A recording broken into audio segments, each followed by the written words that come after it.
नमस्कार मेरे प्यारे दोस्तों, मैं हूं आपका होस्ट शेफ धीरज और आज मैं इस वीडियो में कुछ Q&A लेने वाला हूं।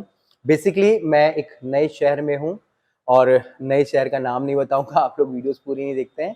यहाँ पे हम लोग एक कॉमर्शियल क्लाउड किचन सेटअप कर रहे हैं। अब यहाँ पे जो भी हम लोग काम करेंगे वो एक अलग वीडियो आएगी, बट यहाँ पे जब मैं ऑनर से मिला तो उनके पास मेरे लिए कई सारे क्वेश्चंस थे।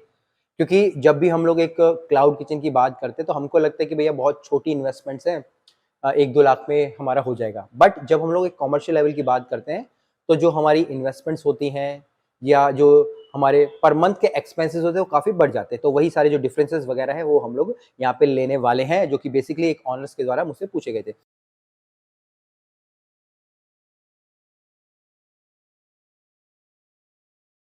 सबसे पहले यहाँ है कि जो होम बेस्ड क्लाउड किचन होते हैं और जो कमर्शियल क्लाउड किचन होते हैं उनमें क्या अंतर होता है।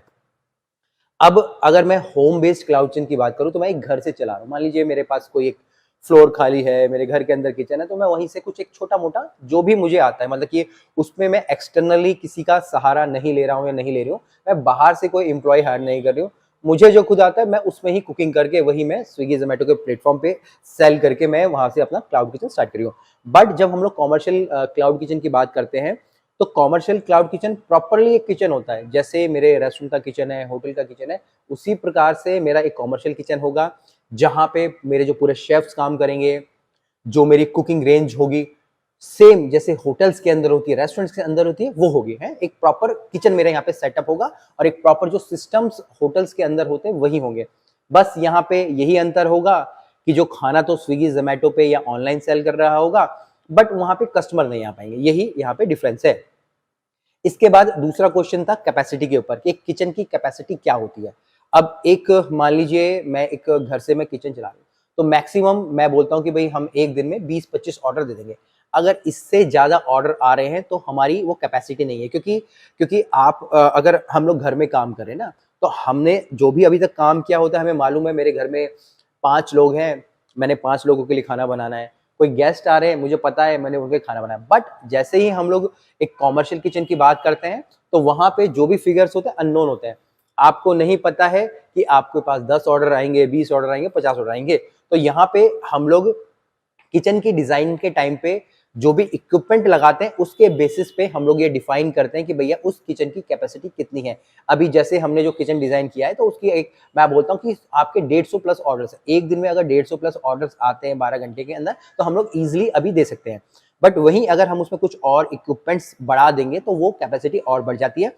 बट जब हम लोग घर में काम करते हैं, तो वो सिचुएशन नहीं होती है। हम लोग 20-25 से ज़्यादा ऑर्डर नहीं कर पाते हैं, क्योंकि वहाँ पे वर्क फ्लो ही नहीं बनेगा। कहीं आपका बर्नर होगा, कहीं गैस होगी, कहीं पे आप कटिंग का कर रहे हो, कहीं पे आप बर्गर बना रहे हो। बट कमर्शियल किचन में प्रॉपर्ली आपके सैलामेंडर्स लगे पड़े हैं, आपके बर्नर्स हैं, आपकी बेन मैरी, और आप अपने काम को बहुत ही स्मूथली वहाँ पे कर पा रहे होते हो। इसके बाद नेक्स्ट क्वेश्चन यहाँ पे है, स्विगी, ज़ोमैटो पर मेन्यू कैसा होना चाहिए? सबसे सिंपल और सोबर आपका मेन्यू होना चाहिए।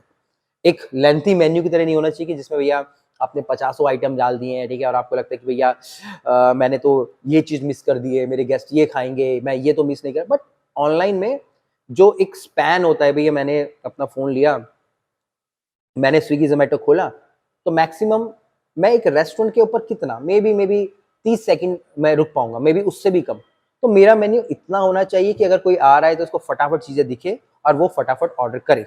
सिंपल, सोबर, ठीक है, और एक कॉम्पैक्ट मेन्यू हमारा होना चाहिए। अगर आप बहुत बड़ा मेन्यू करोगे ना तो आपका कभी भी नहीं चल पाएगा। इसके बाद नेक्स्ट क्वेश्चन यहाँ पे है कि फर्स्ट डे में मुझे क्लाउड किचन में कितनी प्रिपरेशन करनी है? बेसिकली जब हम लोग घर में काम करते हैं या हम लोग जो होम बेस्ड क्लाउड किचन चलाते हैं, तो तब ये बड़ा वो रहता है कि मैं कहीं खाना ज़्यादा तो नहीं बना दूँगा, खराब तो नहीं हो जाएगा, ठीक है?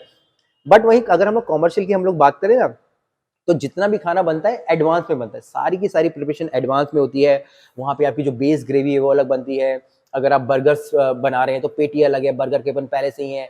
आपने कुकुम्बर, टोमेटो काट के रखा है, कोलेस्ट्रॉल काट के रखा है। तो एक आप पहले से ही एक मीज़ा प्लस करके रखते हैं। बट जब हम लोग अगर कमर्शियली नहीं काम कर रहे हैं तो हम लोग बोलते हैं, हम लोग डे 1 के दिन हम लोग बोल सकते हैं कि भैया हम लोग 10 से 20 ऑर्डर का आपको मीज़र रखना है। इससे ज़्यादा आपको नहीं रखना है, क्योंकि फर्स्ट डे में आपके इतने ही ऑर्डर आएँगे। और कभी-कभी ये भी होता है कि आपको लगता है कि भैया मैंने साइन ऑन कर दिया है, मैं कल से मेरे ऑर्डर आएँगे, कभी-कभी आपके ऑर्डर्स ही नहीं आते हैं, तो ऐसा भी होता है। तो ट्रिकी सिचुएशन रहती है, बट अगर हम कमर्शियली बात करें तो वो सारी चीज़ें हम लोग हैंडल कर लेते हैं। हम लोग हैंडल कैसे कर पाते हैं, वहाँ पे हम लोग अपनी फूड सेफ्टी का एंगल जोड़ देते हैं। फूड सेफ्टी के अनुसार जो भी खाना बन रहा है, वो आपका एक शेल्फ लाइफ के अनुसार चलेगा। कोई खाना 2 दिन चलेगा, कोई 3 दिन चलेगा, कोई हफ्ते भर चलेगा, फ्रोज़न होगा तो उससे ज़्यादा चलेगा। तो उसके हिसाब से हम लोग वो सारी की सारी चीज़ें करते हैं, ठीक है? तो ये आपको ध्यान रखना है।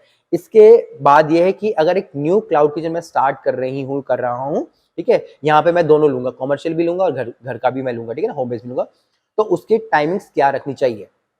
अब टाइमिंग डिपेंड करता है आपके आइटम क्या हैं। अगर मैं कोई होम बेस्ड मैं घर से बना रहा हूँ, ठीक है ना? और मेरी स्पेशलिटी है कि भैया मैं पराठे सर्व करूँ। तो पराठे का जो एक मैं बोलूँगा जो टाइम होता है वो मॉर्निंग में होता है। हर कोई मॉर्निंग में आपके पराठे खाने जाएगा।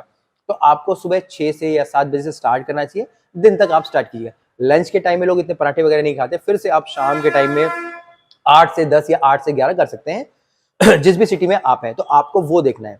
बट अगर मैं बात करता हूँ कमर्शियल किचन की, मैं बोलता हूँ कि भाई मैं बिरयानी सेल कर रहा हूँ, तो आपको लंच के टाइम पे ही खोलना पड़ेगा। और अगर मैं होम बेस्ड कर रहा हूँ, तो आपको ये भी ध्यान रखना है कि आपको आराम की भी ज़रूरत है। ऐसा नहीं है कि आप सुबह 7 बजे से लेके रात के 11 बजे तक अपने क्लाउड किचन चला रहे हो और 1 हफ्ते के बाद बीमार पड़ जा रहे हो, क्योंकि वहाँ पे सिंगल हैंडेडली आप ही सारा काम कर रहे होते हैं। बट कमर्शियल की अगर मैं बात करूँगा, तो प्रॉपर शेफ्स हैं, प्रॉपर शिफ्ट हैं, और वहाँ पे जो भी आपका खाना आप सेल कर रहे हो, उसके बेसिस पे आपकी टाइमिंग कंप्लीटली होगी। आप लोग थाली से सेल कर रहे हो, तो आप लंच और डिनर में करोगे, ब्रेकफास्ट की जरूरत ही नहीं है, ठीक है? अगर आप साउथ इंडियन कोई कर रहे हो, तो आपको स्पेशली ब्रेकफास्ट में वो सेगमेंट रखना है। लंच के टाइम नॉर्थ में इतना कोई साउथ इंडियन नहीं खाएगा, डिनर में भी कोई नहीं खाएगा, तो ब्रेकफास्ट में ही खाएगा। बट जैसे डोसा वाले आइटम है, वो आपके आप बोल सकते हैं कि भैया पूरे दिन भर चलेंगे। और ऑनलाइन में आपको ये ध्यान रखना है कि जितने भी ऑर्डर आते हैं ना, मैक्सिमम रात के समय आते हैं, क्योंकि उस समय जो हमारे रेस्टोरेंट्स वगैरह क्लोज हो जाते हैं, लोग जाके कहीं पे खा नहीं सकते, तो लोग अपने घर पे आराम से स्विगी, ज़ोमैटो, मैजिक पिन या कोई और प्लेटफ़ॉर्म है या आपकी खुद की वेबसाइट है, वहाँ से ऑर्डर करके आपसे खाना मँगाते हैं। इसके बाद है कुछ फीचर्स बता दो ज़ोमैटो के और ज़ोमैटो, स्विगी के। यहाँ पे एक बहुत ही अच्छा फीचर आया, आई थिंक ये ज़ोमैटो का है। अब जैसे आप खाना खाने जाते थे किसी रेस्टोरेंट पे, ये एक नए एक आपका फीचर है, ठीक है ना? अब आप खाना खाने जाते तो आप क्या करते थे, आप वेटर्स को कुछ पैसे देते हैं, पैसे इन द सेंस कि टिप्स आप लोग देते हैं, ठीक है? अब जो बड़े होटल्स में क्या होता है कि भैया वो टिप एक जगह इकट्ठा होती है और वो फिर वो किचन के अंदर भी डिस्ट्रीब्यूट होती है। नॉर्मल रेस्टोरेंट में आप जा रहे हैं, आपने वेटर को ₹100 दिए, ₹50 वो रख लेगा। अब यहाँ पे एक ऑप्शन ऐसा भी आया है कि जो कस्टमर है, वो जो किचन में काम करने वाले शेफ को भी वहां से, ठीक है, टिप्स दे सकता है। पहले ये सिर्फ राइडर के लिए थी कि अगर आप कोई खाना ऑर्डर कर रहे हैं, आपको राइडर प्रॉपर्ली टाइम पे दे के गया, उसकी सर्विस अच्छी थी, तो आपने राइडर को कुछ भी पैसे वहां पे दे दिया, ₹20, ₹25, ₹50, ठीक है ना? ऑनलाइन आप उसको डायरेक्टली पैसे नहीं दे रहे, ठीक है? ऑनलाइन आप दे रहे हैं। उसी प्रकार से अब आप ये शेफ के लिए भी कर सकते हैं, जो कि बहुत ही अच्छा शेफ लोगों के लिए एक अच्छी बात है, ठीक है? जिससे कि उनकी आप बोल सकते हैं कि भैया वो भी खुश होंगे और उनका काम करने का भी दिल करेगा स्विगी, ज़ोमैटो के प्लेटफ़ॉर्म पे। लास्ट क्वेश्चन हम लोग लेंगे, मुझे स्विगी, ज़ोमैटो की वेबसाइट पे काम करना चाहिए या मुझे खुद की अपनी वेबसाइट पे काम करना चाहिए? देखिए, यहाँ पे दोनों ही तरीके सही हैं। जितने भी आप अगर आप बड़ी-बड़ी कंपनी देखेंगे ना, मैं बोलता हूँ कि रिलायंस आ गया, ये आ गया, वो आ गया, कभी अमेज़न आ गया, ठीक है ना? हर बार-बार खबर चलती रहती है कि भई ये आ रहा है, तो अब जितने भी लोग आ रहे हैं, वो एक तरीके से हमारे लिए ही आ रहे हैं, वो चाहते हैं कि हमें ऑर्डर मिले कस्टमर के। तो जितने भी प्लेटफ़ॉर्म हैं, स्विगी, ज़ोमैटो है, मैजिक पिन है या कोई और, उनके साथ तो करना है। बट जब आप अपनी वेबसाइट की बात करते हैं, तो आप अपनी आइडेंटिटी बना रहे होते हैं, क्योंकि यहाँ पे अगर स्विगी, ज़ोमैटो बंद है, तो आपके पास ऑर्डर नहीं आएँगे। बट आपकी वेबसाइट है, वहाँ पे आप लाइव हैं, और वेबसाइट का मतलब क्या होता है कि पूरी दुनिया आपको देख रही है। कोई भी आपका किचन www.chefdheeraj.com देखेगा, तो भैया पूरी दुनिया से आपको देख लेगा, ठीक है ना? हमारी वेबसाइट है आईएचएम गुरुकुल की, हमारी स्टार्ट रेस्टोरेंट की वेबसाइट है, तो लोग हमको पूरी दुनिया से देख पाएँगे, ठीक है? तो वहीं अगर आपकी खुद की वेबसाइट है, ठीक है? वहाँ पे आप अपने प्रोडक्ट लिस्ट करते हैं, अपने खाने को लिस्ट करते हैं, तो लोग आपको ऑर्डर कर पाएँगे। बट ये ध्यान आपको रखना है कि आप उनको सर्व भी कर पाए, ठीक है। जो एक रेंज है कि भैया 5 किलोमीटर 10 किलोमीटर आपको वो रेंज वहां पे फिक्स करनी है। इसके साथ साथ आपको जो अपनी वेबसाइट है समय समय पे अपडेट भी करते रहें, ठीक है ना। ये ना हो कि आपने एक बार वेबसाइट बना दी और आप उसके बाद भूल गए। तो यही कुछ क्वेश्चंस थे, कुछ Q&A थे जो कि ऑनर ने मुझसे पूछे और मैंने उनको आंसर करा, और वही Q&A को मैंने आपके सामने यहाँ पे बताया। बाकी कुछ भी क्वेश्चन हो, कमेंट्स हो, आपको जरूर बताने हैं। बाकी अगर आप किसी भी प्रकार का कॉमर्शियल क्लाउड किचन स्टार्ट करना चाहते हैं तो आप लोग हमसे कांटेक्ट कर सकते हैं। हमारे ईमेल, हमारे व्हाट्सएप के नंबर ऑलरेडी आप लोगों के पास है, आप हमसे अप्रोच कीजिएगा। फिर मिलते हैं एक नए वीडियो में, तब तक के लिए जय हिंद।